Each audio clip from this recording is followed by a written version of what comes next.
A few days ago, warnings were issued, and all countries are on high alert.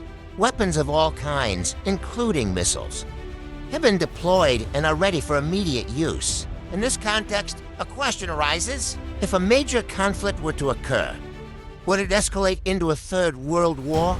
Let's analyze together. As we know, a few days ago, Israel was accused of carrying out an attack on an Iranian embassy building in Syria. This attack resulted in the deaths of several Iranian military generals and other officials.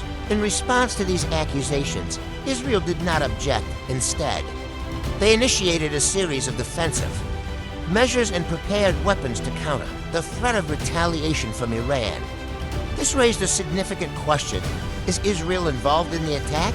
At the same time, experts have also analyzed that historically, Iran has been attacked by the United States, but their response has been symbolic retaliation. So the question remains, does Iran genuinely seek revenge in this situation or not? It's still a big question mark.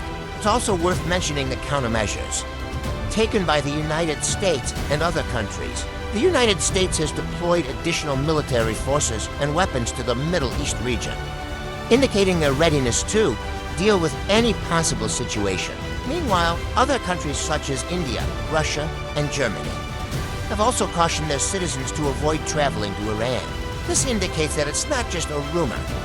Many countries are genuinely concerned about the possibility of a conflict. And if a war were to actually occur, the consequences would be very serious.